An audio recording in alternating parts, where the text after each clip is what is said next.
بسم اللہ الرحمن الرحیم۔ السلام علیکم۔ پاکستان امریکہ تعلقات کی تاریخ سن 1954 میں خان لیاقت علی خان کے وزیر اعظم پاکستان دورہ امریکہ سے شروع ہوئی، جو آج تک جاری ہے۔ قائد اعظم نے کہا تھا کہ اسلام میں سوشلزم یا کمیونزم کی کوئی گنجائش نہیں۔ بانیان پاکستان نے تعلقات کے لیے امریکہ کو ترجیح دی، کیونکہ امریکہ ایک تو جمہوری ملک تھا، دوسرے وہاں پر بنیادی انسانی حقوق کا احترام کیا جاتا تھا، آزادی اظہار رائے تھا۔ اسی لیے یہ سلسلہ سن 54 کے بعد سے چلتا رہا۔ مختلف ادوار آتے رہے، اونچ نیچ آتی رہی، تعلقات میں سرد میری اور کبھی گرم جوشی آتی رہی، لیکن یہ تعلقات آج تک قائم ہیں۔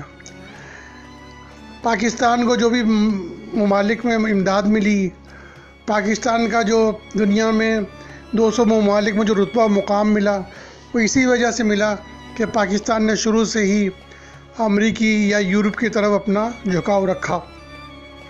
دوسرا جو اس وقت بلاک تھا وہ کمیونسٹ بلاک تھا، جس کی قیادت سوویت یونین کر رہا تھا۔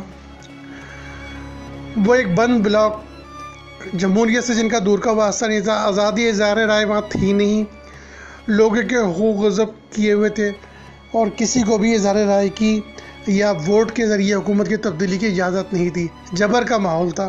ظاہر ہے وہ ماحول تو پاکستانیوں کو یا پاکستان کو نہ سوٹ کرتا تھا، نہ ہمارے یہاں ایسا اپنے ملک کے اندر اس طرح کا ماحول تھا۔ اسی لیے ترجیح دی گئی امریکہ کو اور یورپی یونین کے دوسرے ممالک کو تعلقات کے لیے۔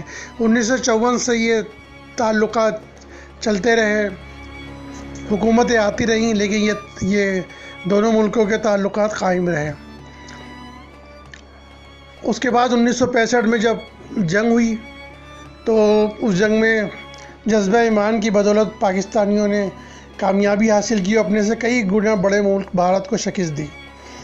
اس جنگ میں کیونکہ امریکی ہتھیار استعمال ہوئے، اس لیے امریکہ نے پاکستان سے غصے کا اظہار کیا اور امداد بند کر دی۔ یہ سلسلہ چلتا رہا۔ اس کے بعد پاکستان نے امریکی اتحاد میں بننے والے دو اتحادوں سینٹو اور سیٹو میں بھی شرکت کی۔ سن 1971 میں آپ کو جیسا کہ پتہ ہے کہ بھارت نے پاکستان پہ حملہ کیا اور پاکستان کا جو بازو تھا مشرقی اس کو الگ کیا اور بنگلہ دیش کا قیام عمل میں آیا۔ اس جنگ میں روس سوویت یونین نے مکمل حمایت کی بھارت کی، اور امریکہ خاموش رہا، اس نے پاکستان کو کوئی امداد نہیں دی، جس کی وجہ سے یہ پاکستان کا ایک بازو الگ ہوا۔ اس کے بعد بھٹو صاحب کا دور آیا۔ بھٹو صاحب کے دور میں فرانس نے ایٹمی ری پروسیسنگ پلانٹ دینے کا جو معاہدہ کیا تھا وہ امریکہ کے دباؤ پہ ختم کیا۔ اس کے بعد سے پاکستان کے صورت تعلقات خراب ہوئے۔ بھٹو صاحب کا جھکاؤ سوویت یونین کی طرف تھا۔ اس کے بعد الیکشن میں دھاندلی کا 77 میں الیکشن میں دھاندلی کا الزام لگا کے پھر PNA کی تحریک چلی، اور بھٹو صاحب 77 میں ضیاء الحق صاحب کا مارشل لا آیا، اور پھر 79 میں بھٹو صاحب کو پھانسی دے دی گئی۔ 79 میں ہی پاکستان کے پڑوسی ملک افغانستان میں سوویت یونین نے مداخلت کی، اس پہ قبضہ کیا، جس کے بعد سے پاکستان اور امریکہ کی تاریخ کا ایک نیا دور شروع ہوا۔ امریکہ نے پاکستان کے خزانے کھول دیے، فوجی امداد دینا شروع کر دی، اور مجاہدین کے ذریعے سوویت یونین کے خلاف جہاد شروع ہوا، جس میں پاکستان کی فوج اور ISI نے ایک ناقابل فراموش کردار ادا کیا، اور سوویت یونین کو شکست سے فاش ہوئی، مجاہدین کامیاب ہوئے اور سوویت یونین کے ٹکڑے ٹکڑے ہو گئے۔ اس سے بھی اندازہ لگایا جا سکتا ہے کہ بانیان پاکستان نے جو فیصلہ کیا تھا کہ امریکہ کے ساتھ اتحاد کا، وہ بالکل صحیح تھا۔ سوویت بلاک کے ممالک بھی ایک ایک کر کے الگ ہوتے گئے، اور آج ان ممالک سارے ممالک بھی امریکی یا تو بلاک میں ہیں یا خاموش اختیار کے میں۔ سوویت یونین کا اپنا حال یہ ہے کہ یوکرین جیسے ایک چھوٹا سا ملک بھی، اس کے ساتھ بھی ان کے 2 مہینے سے جنگ جاری ہے اور کوئی فیصلہ نہیں ہو سکا۔ اس سے اندازہ لگائیں کہ ان کا اپنا معیار کیا ہے فوجی طاقت کا، حوصلہ کا۔ اسی لیے پاکستان نے امریکی اسلحہ کو ترجیح دی، امریکی ٹیکنالوجی کو ترجیح دی، اور پاکستان کا اسلحہ سارا امریکن پاکستان کو تربیت جو دی جاتی ہے وہ امریکی اور برطانوی لوگ ہی تربیت دیتے ہیں فوج پاکستان کو، اس لیے پاکستان کی فوج کا بہت بڑا معیار ہے، دنیا بھر میں بہت اعلیٰ معیار ہے، اور بھارت جیسے 5 گنا بڑے ملک کا بھی پاکستان اس لیے مقابلہ کر رہا ہے۔ دشمنوں کو یہ پاک امریکی دوستی کبھی بھی نہیں بھائی، اور ہمیشہ کوشش کی گئی کہ اس میں نقصان ڈالے جائیں۔ پاکستان میں حالات بدلتے رہے، لوگ آتے رہے جاتے رہے، حکومتیں بدلتی رہیں، اور اسی حساب سے امریکی دوستی قائم رہی۔ اس کے بعد پھر آپ کو پتہ ہے 9/11 ہوا۔ 9/11 کے بعد پھر امریکہ نے دھمکی دی پاکستان کو کہ یا تو فیصلہ کرے وہ ہمارا ساتھ دے یا مقابلے کے لیے تیار ہو جائے۔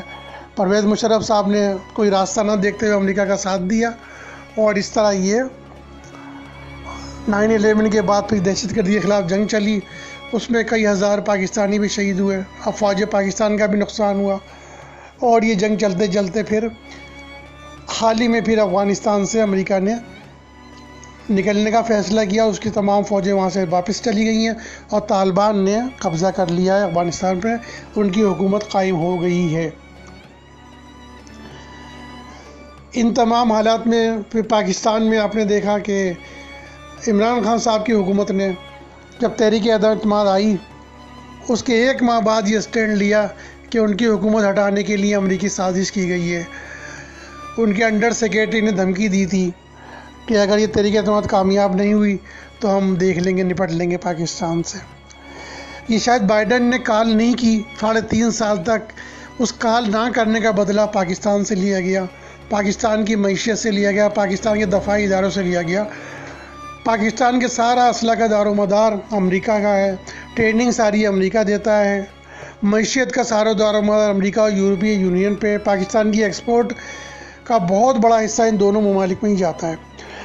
ان امریکہ سے تعلقات خراب کرنے کا مطلب ایک تو پاکستان کی دفاعی صلاحیت کو مفلوج کرنا، پاکستانی معیشت کو مفلوج کرنا ہے، اور شاید یہی وجہ ہے کہ امریکہ کے خلاف اسٹینڈ لیا گیا، کیونکہ ان کا مقصد ہی پاکستان کو مفلوج کرنا تھا، پاکستان کا پہیہ جام کرنا تھا، جیسا ان کا ہر وقت یہی کہا جاتا ہے کہ ہم پاکستان کو جام کر دیں گے۔ 3.5 سال میں بھی پاکستان کو جام کیا گیا، اور ابھی بھی پاکستان کو جام کرنے کی کوشش کی جا رہی ہے۔ تحریک عدم اعتماد کے ذریعے آئینی قانونی طور پر حکومت ختم کی گئی عمران خان کی، اور جو اتحادی تھے ان کے، وہی نہیں اتحادیوں نے ان کے خلاف ووٹ دیا۔ نہ امریکہ تھا نہ بائیڈن تھا، پاکستانی تھے، اور پاکستانیوں نے ان کی حکومت ختم کی۔ تو جھوٹا اسٹینڈ دیا گیا لیٹر کا، اصل مقصد کال نہ کرنے پر بائیڈن انتظامیہ امریکہ سے ناراضگی ہے، اور اس کا انتقام لیا جا رہا ہے پاکستان کے عوام سے۔ جہاں سے پاکستان کے عوام کا تعلق ہے، امریکی ویزا لاٹری جب بھی شروع ہوتی ہے، لاکھوں لوگ امریکی گرین کارڈ لینے کے لیے دور پڑتے ہیں۔ ابھی بھی اگر ایسا ہو تو آپ دیکھیے گا سب سے آگے یہ پی ٹی آئی والے ہی ہوں گے، اور خود آپ نے دیکھا کہ حکومتی مشیر، حکومتی وزیر، حکومتی ایم این اے، حکومتی ایم پی اے، اور خود عمران خان صاحب کے ساتھ جو لوگ جگمگٹا لگائے ہوئے ہیں، جو چاروں طرف گر رہے ہیں، وہ سارے کے سارے امریکی گرین کارڈ ہولڈر ہیں۔ امریکہ میں ان کے مفادات ہیں، امریکہ میں وہ کام کر رہے ہیں اور کرتے رہے ہیں، جس میں شہباز گل صاحب بھی شامل ہیں، جو عید منانے اپنی فیملی کے ساتھ گئے تھے۔ تو یہ سارے کوئی بھی گرین کارڈ ختم کرنے میں تیار نہیں ہے۔ ابھی تک آپ نے دیکھا جب سے یہ اسٹینڈ لیا گیا کہ لیٹر آیا تھا، کسی ایک نے بھی اپنی امریکی شہریت ختم نہیں کی، کسی ایک نے بھی گرین کارڈ ختم نہیں کیا۔ اور بلکہ آپ نے دیکھا ہوگا عمران خان صاحب کے بہت اچھے دوست فیصل واڈا، انہوں نے پہلے ایم این اے کی سیٹ چھوڑی، سینیٹ میں آئے، اور پھر اسی دوری شہریت کی وجہ سے انہوں نے پھر کورٹ نے ان کو سینیٹ کی سیٹ سے بھی محروم کر دیا، لیکن امریکی گرین کارڈ انہوں نے بھی نہیں چھوڑا۔ تو یہ سارے لوگ عوام کو دھوکہ دینے کے لیے تو کہتے ہیں کہ امریکہ کے خلاف ہے، امریکہ نے سازش کی، لیکن گراؤنڈ میں آن کے وہ امریکہ کے خلاف کچھ کہنے کو تیار نہیں ہے۔ آپ نے سنا ہوگا ایک خاتون ایم این اے جب اپنے واٹس ایپ پہ کہہ رہی تھیں تو لوگوں کو بتا رہی تھیں کہ آپ نے امریکہ کے خلاف نعرے نہیں لگانے۔ اور ابھی آپ نے دیکھا ہوگا ایک ویڈیو جب لیک ہوئی، عمران خان صاحب خطاب کرنے جب والے تھے تو 8-10 منٹ تک جب وہ تیاری کرتے رہے اپنے، تو فواد چودھری صاحب انہیں بتا رہے تھے کہ آپ نے کہنا ہے کہ امریکہ کے خلاف نہیں ہے، برطانیہ کے خلاف نہیں ہے، اور وہ کہہ رہے تھے کہ ہاں منع نہیں کر رہے تھے، فواد چودھری کو یہ نہیں کہہ رہے تھے کہ نہیں یہ کیسے کہہ رہا ہو، اس کو ہاں کر رہے تھے۔ ان کے دو روپ ہیں، ایک عوام کو دکھا رہے ہیں، ایک دوسرے ممالک کو دکھا رہے ہیں۔ دوسرے ممالک کو دکھا رہے ہیں کہ ہم سب کے ساتھ ہیں، امریکہ کے، یورپ کے، اور پاکستانی عوام کو دکھا رہے ہیں کہ ہم امریکہ کے خلاف ہیں۔ امریکہ کے خلاف ہونے کا مطلب جو وہ پاکستانی لاکھوں کی تعداد میں کام کرتے ہیں ان کے لیے مشکلات پیدا کرنا ہے، پاکستانی معیشت کے خلاف اقدامات کرنا ہے، پاکستانی جو اسلحہ ہے فوج کے خلاف اس کے خلاف اقدامات کرنا ہے، اور پاکستانی کو دیوالیہ کرنا ہے، دنیا میں الگ تھلگ کرنا ہے۔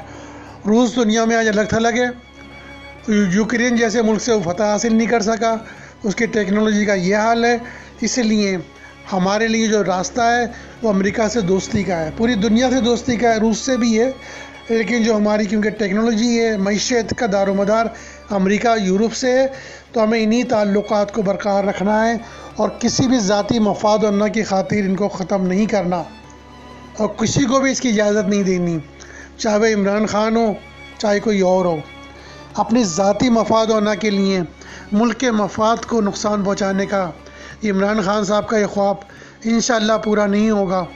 اور بلاول صاحب 17 مئی سے دورہ کر رہے ہیں امریکہ کا، امید ہے جو 3.5 سال میں نقصان پہنچایا ہے پاک امریکی تعلقات کو، خاص طور سے یہ تحریک عدم اعتماد میں جو الزام دیا گیا ہے کہ امریکہ نے کیا ہے، یہ دھبا دھونے میں مدد ملے گی، اور امریکہ کو عمران خان جیسے سطحی لیڈر کو ہٹانے کا یا ان کی مخالفت کرنے کا کیا فائدہ ہے؟ کوئی بھی نہیں۔ امریکہ کا سیاست یا امریکہ کا مقام وہ ہے ہی نہیں کہ وہ عمران خان صاحب کے خلاف مقابلہ کر سکیں۔